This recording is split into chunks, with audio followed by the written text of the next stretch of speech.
perception AI, the manner in which you could perceive and recognize text or image reflected back to you. And so we started there, and then we said, well, what step that you take from there, right? We started to get into generative, and remember, this started with a chip plus software. You bring those together, and you start to get into generative AI, the art of being able to insert a command and say, show me a picture of a cat. Show me a picture of a cat plus a bike. Show me, what happens when you bring several molecules together, or protein sequencing, and you start to generate pictures, right? Okay, so it still feels kind of two-dimensional. So you go from perception into generative AI. All right, it's interesting. And folks started to say, but wait, it's hallucinating. And we said, yeah, sometimes, because it's not thinking. It's only feeding back the information that it has access to. It's not taking a second and processing that and saying, wait a minute, there might be more up-to-date information. I might have to think about this from more than one perspective. And my friends, that's where we are today. And that's something called agentic AI, right? Agentic AI is like so cool. It's like so cool, right? Like agentic AI is the ability for us to step back and say, all right, so I have these pieces of information, I have this question, like, go help me figure out not just where I want to go on vacation, but I'm thinking about building this entire new business model based on this crazy idea that I had with these folks that I had dinner with last night. And I've got all these different talents, and then there's these macroeconomics, and then there's this piece of land here, and I know, but how do I synthesize all of these various pieces of information into something that's tangible? I couldn't do that. Just with truth. You needed a platform that you could assess the question, start to process and reason, and then circle back and say, well, maybe there's more than one way to look at this, and assess the thing that you had. And that's where we start to get to agentic AI, where the reasoning is really kind of going back and saying, maybe there's a better way of looking at this. Maybe there's new information. And then it's not hallucinating anymore, right? Maybe there's something text specific, right? And so that's where we get to agentic AI, and that's what we're using a lot of today. And the next frontier, physical AI. And my friends, we're seeing a lot of this already today. We're seeing things like autonomous vehicles. We're seeing things like extreme advances in industrial manufacturing. We're seeing a lot of coming into some of the. I helped open a new manufacturing facility in a rural area where I come from, in the United States, where most of the town you had to wear, because the oils in the air would like soil your clothing. I could walk into this new factory in my heels, in my work outfit. I didn't have to wear a jacket. It was pristine. There were workers who no longer had to be, so close to the dangerous areas. They could be a step back and have better jobs. That's where physical AI is bringing us. But we'll get to that in a second. First, because this is where we're seeing so many breakthroughs. Breakthroughs in business, breakthroughs in science and research, breakthroughs in the education sector. Really cool stuff. So let's unpack that, right? Let's have an example of that. So we've got more Hopefully you like that first video. It's one of my favorites. I'm going to show you another video about kind of what is AI. This is just sort of, a fun example about setting up a business in France. So enjoy. AI agents are digital assistants.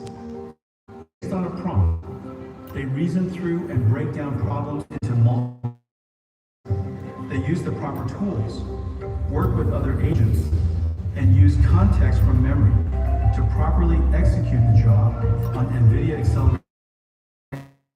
It starts with a simple prompt.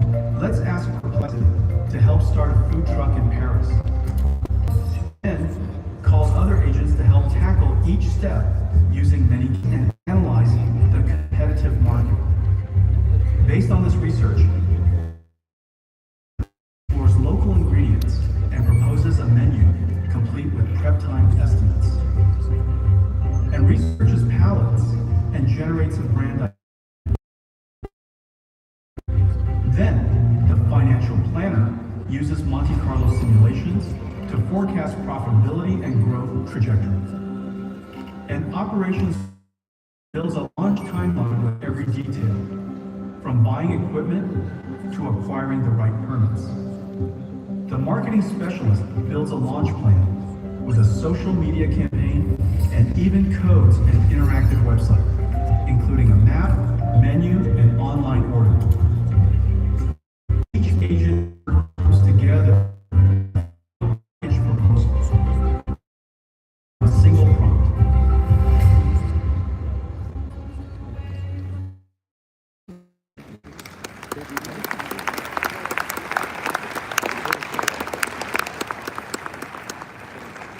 So what was the old way we used to do that? Trial and error, lots of research, months, years. I think I saw something that worked over there, let me try it over here, right? So things have gotten a little bit easier, right? You can kind of put in some, kind of coalesce a lot of research and come out with an answer.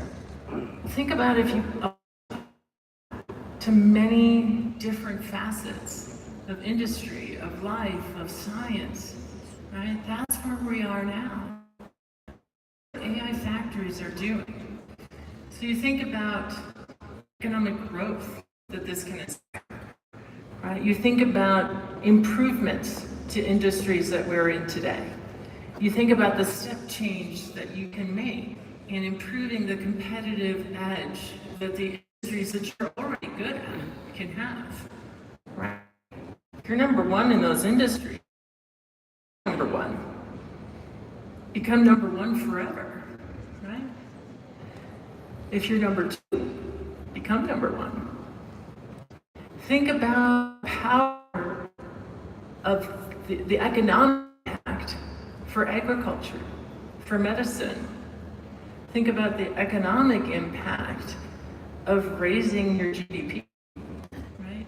At the end of the day, AI factories have the power to lift a nation.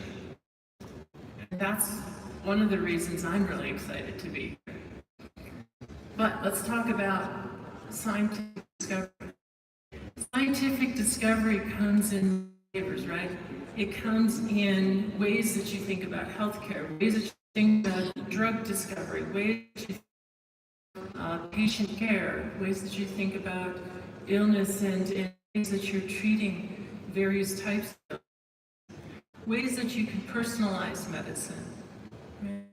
Ways that you can refine different ways that you search and discover different elements. And these are things that can help to move things from research in universities into.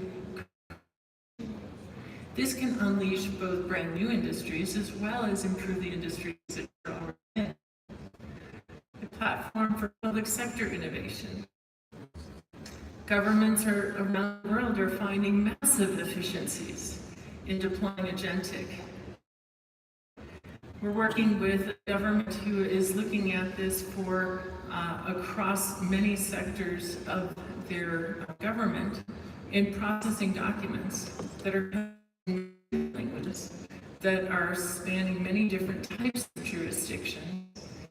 Based on looking at this in public relation around safety and security for citizens, right? And being able to create digital twins of cities, and being able to do safety and security monitoring, as well as traffic management. There are so many aspects that these can be applied to that work in concert with one another as well. So the essence is to bring this data together from different sources and to bring out useful, tangible data that is feeding into all of the mechanisms that help bring economic value. This is our nation. So what are the essential elements of sovereign AI, and why is this so important? So there are 5 basic ingredients, right? The first is imperative. An economic imperative, a policy imperative, imperative, ethical imperative. These are, but it's also table stakes, right?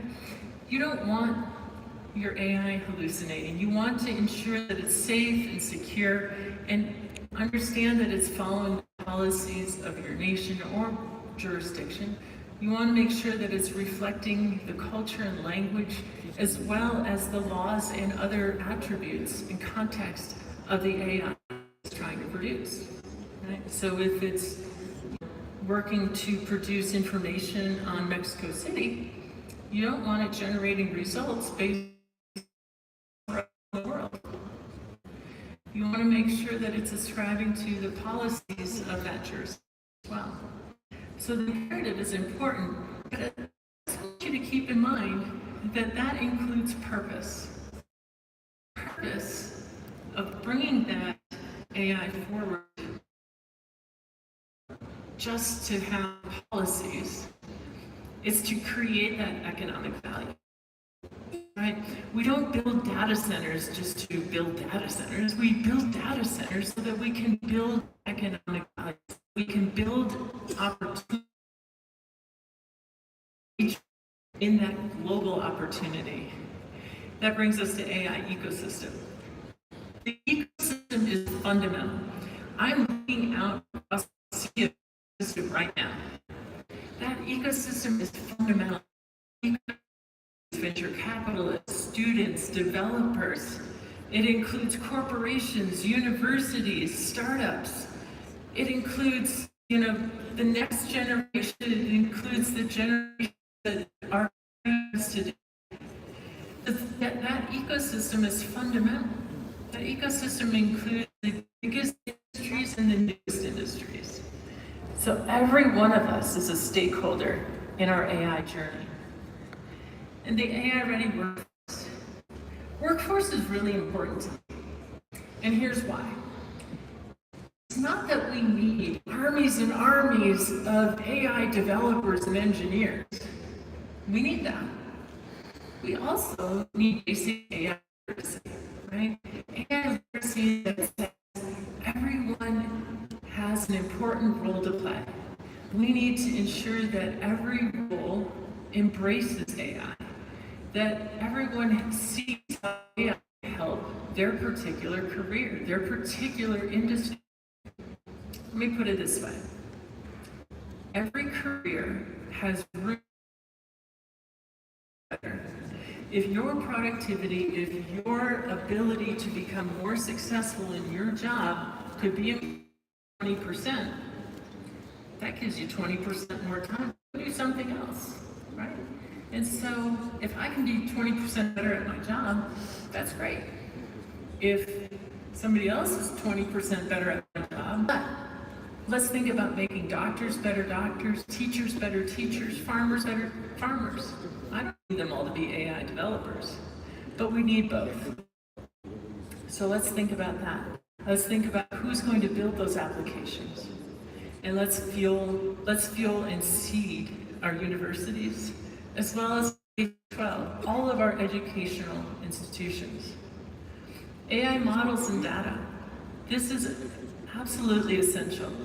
It's taking many of our open LLMs, large language models, and custom-tuning them for the local jurisdictions and localization for language content that they are fine-tuned specific to the AI they're generating.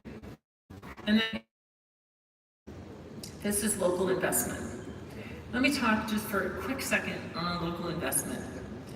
So investment to me is that you are investing as locally as possible.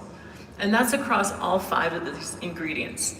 So when you invest as locally as possible, that means that you're investing in your local workforce, your local infrastructure, your local ecosystem, your local partners, your local institutions, but engage globally. Engage globally because that's the global ecosystem that you want to participate in, and all of the partners that are in your nation. So raising your GDP or your growth as a nation means bringing more currency inside. And I say currency because it comes in 2 flavors, financial and intellectual. So if you're building intellectual currency, you want to go engage with all the great thinking that's going on around the world. If you're building financial currency, you want to make sure that you're gluing into the ecosystems and platforms that everybody else is using. That ensures that you have development partners, streams, and markets that are going to help build your financial currency, that are going to help build your intellectual currency in your country. And that's important to your citizens, your companies, and everyone else. A stronger Mexico, right? I'm kind of excited about that. Let's keep going. So where are we today? Mexico has already started. That's why this is not the first next chapter. We've seen so much great progress in Mexico today. Mexico has already been engaged in the programs for startups. We've seen, one of my favorite Mexican startups, Alicia, has been, building digital twins of the human body on a system platform called. Just take a digital twin of the human body. What can you do with that? You can do diet. You can do personalized medicine. So many cool things. That's a startup born and growing here in Mexico, right? That's some really cool stuff. Other things going on in your ecosystem. NVIDIA Partner Network, right? Celestial is building one of your LLMs. One of your LLMs that is laying the groundwork, laying the foundation for R&D, for research and development to be going on in Mexico. This is really important. This is not to say that there isn't great work going on everywhere, but it is to say, don't repeat things. Like, let's all build on the same foundation. Let's lay it once, and let's all build on top of it, right?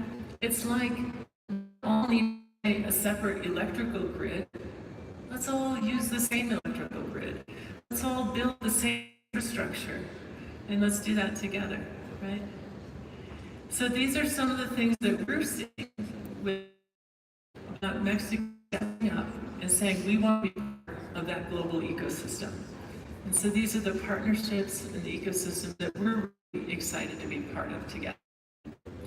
And today, we're celebrating so much more, right? We're in the future, the next step, the next page in this journey together. And so we're, excited about the many announcements that are coming out. We're excited about the next frontier as we continue to build infrastructure together, as we're building together on economic programs that are going to help seed, start, and accelerate the many startups that are building and growing in Mexico. bridging things from universities and incubators out into industry.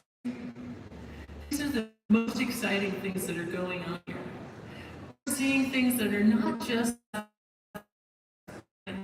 but it's industry, as industries are accelerating as well. And when industries are accelerating together with startups and together with the public sector, these are the right? So we're seeing that. They're talking to what I spoke of earlier, not just developing AI engineers. And so these are the things, these are the holistic programs, the holistic sovereign AI strategy that Mexico is fully putting into action. So we're really proud and excited to be. So that economic national program is really the frontier that we're on. So I'll leave you with a few last thoughts. We are on this journey together. We are on this journey together with you in hand, and we're so excited and honored to be part of that with you. This sovereign AI that we're on together is about investing locally and engaging globally. And that is what we can help bring to this journey. We have a network of researchers, a network of developers, a network of tools and resources, and 400 plus libraries. We've been down many parts of this road. We've seen things that look kind of like this. We've got blueprints and libraries, examples and other ways of thinking about this that can give you a running start. Let us, walk hand in hand with you down that road. Think of it this way. We want you in the driver's seat. You take the wheel. We'll be over here in the passenger seat. We got a lot of maps. Just tell us where you want to go. We'll get out of the car if you want, but let us, right? And we're excited to be part of it. We're excited to be your partner. And let us accelerate this journey with you. And let us move not just through the agentic AI chapter, but together let's. So I appreciate this moment in time with you. I'm excited for what the next couple of days have in store for us. We have lots of exciting sessions.